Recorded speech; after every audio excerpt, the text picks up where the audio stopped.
Jesteśmy w Shibui. Jest to chyba jedna z dwóch najbardziej znanych i najważniejszych dzielnic w Tokio obok Shinjuku. Jeżeli kiedykolwiek zetknęliście się z tematem Tokio, to na pewno Shibuya się tam pojawiała.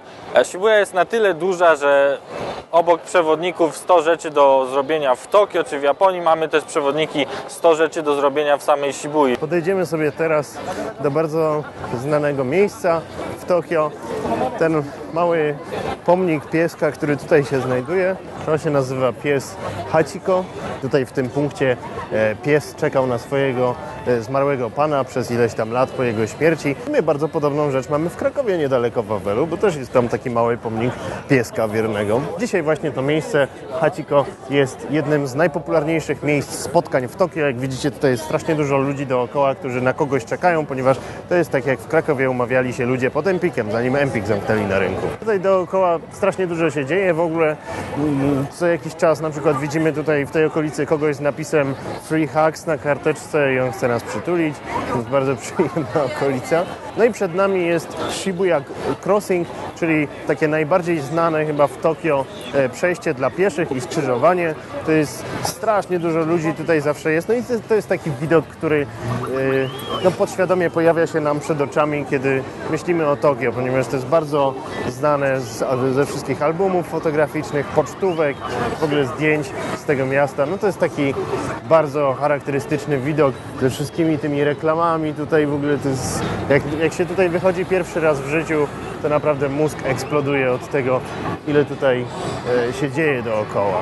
Przed nami tutaj na tym skrzyżowaniu jest najbardziej dochodowy lokal Starbucksa na świecie. Logiczne, że jak jest jedno z najbardziej ruchliwych skrzyżowań na świecie, z największym ruchem pieszym na świecie, to Starbucks powinien się tutaj znaleźć i że będzie dosyć dochodowy. Przede mną jest natomiast taka główna ulica, która jest domyślnym kierunkiem spacerowo-zakupowo-rekreacyjnym, jeśli przyjeżdżamy na Shibuję, więc tam sobie właśnie pójdziemy.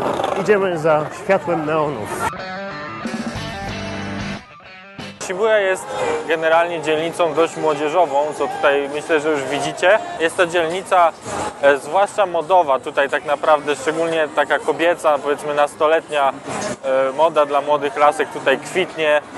Często są to jakieś dziwne trendy, jak na przykład Kiari Pamiu Pamiu wywodzi się praktycznie stąd i tu jest najbardziej popularna, ale jest to też jedna z dwóch klubowych dzielnic obok Roppongi, ta bardziej japońska. Mamy tutaj bardzo fajne kluby z muzyką, naprawdę niesamowite. Jest też oczywiście masa salonów gier, jakiś karaoke, knajp, więc tak naprawdę każdy tutaj znajdzie coś dla siebie. Teraz jesteśmy właśnie w tej części Shibui, takiej najbardziej rozrywkowej, najbardziej młodzieżowej, ale jak za chwilę zobaczycie, zaraz z niej wyjdziemy, Shibuya zmieni swój klimat. To jest w ogóle częste w Tokio, że te dzielnice nie są tak jednowymiarowe, jak się czasem wydaje.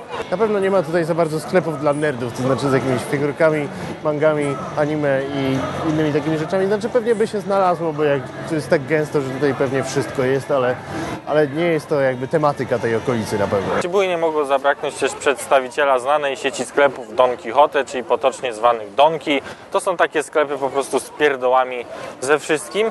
Jest też tutaj dużo rzeczy importowanych, między innymi wódka z Polski. Przed polską żubrówkę. 1000 jenów. To jest to, w czym Krzysztof śpi. Gadżety śmieszne mieszają się tutaj bardzo płynnie z gadżetami seksualnymi. To są na przykład stroje cosplayowe dla crossdresserów. Znaczy to akurat ma być śmieszne. Można tutaj też zmienić tożsamość. Jaki zajebisty Totoro.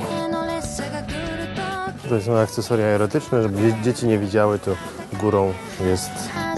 Wchodząc za jakiś róg trafiliśmy znienacka na zagłębie Love Hoteli, czyli to są takie hotele na godzinę, które wynajmują sobie w Japonii pary, chcąc po prostu mieć czas dla siebie, bo tutaj bardzo często jest tak, że albo nie mieszka się samemu, mieszka się na przykład z rodzicami, albo się ma taki apartament, że po prostu sąsiedzi by wszystko słyszeli, więc trochę ciężko o intymność.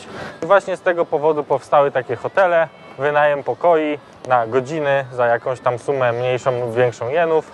I w takich hotelach oprócz typowych łóżkowych igraszek bardzo często mamy też na przykład karaoke, możemy sobie też oglądać filmy i robić mnóstwo rzeczy. I jedna ciekawa rzecz a propos tych hoteli jest taka, że one raczej mają zawsze kiczowaty styl, więc jeżeli widzicie hotel w Japonii, który wygląda jak jakiś pałacyk albo piramidy, to raczej nie jest normalny hotel. Tutaj mamy cennik, rest to jest takie 2-3 godzinki, stay to jest cała noc.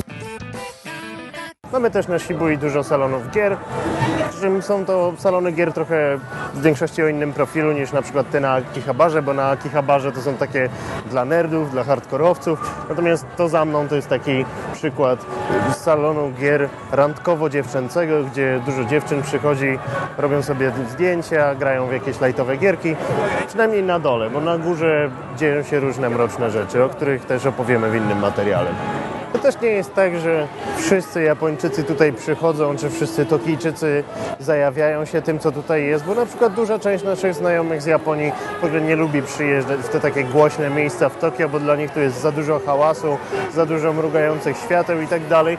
No i ja to na pewnej płaszczyźnie rozumiem, bo to jest fajne przyjechać sobie tutaj raz, drugi, trzeci, natomiast strasznie męczący klimat tutaj panuje. To jest za intensywne po prostu, żeby tutaj regularnie bywać.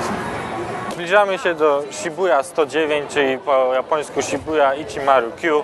To jest mekka młodych lasek, jeżeli chodzi o ciuchy i ogólnie modę.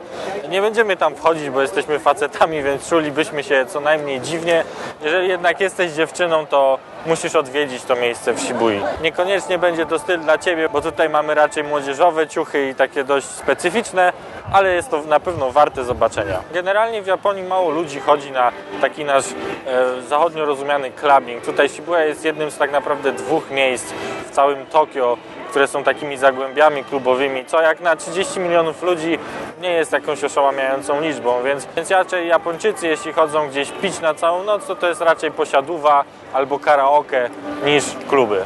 Oczywiście my opowiadając o tym wszystkim ledwie się prześlizgnęliśmy po powierzchni tego wszystkiego, co tutaj się dzieje, bo tutaj, tak jak widzicie dookoła mnie, wszystko się świeci, strasznie dużo w ogóle jest poukrywanych jakichś atrakcji w tych wszystkich budynkach, ale mam nadzieję, że daliśmy Wam jakieś ogólne zrozumienie, czym jest Shibuya.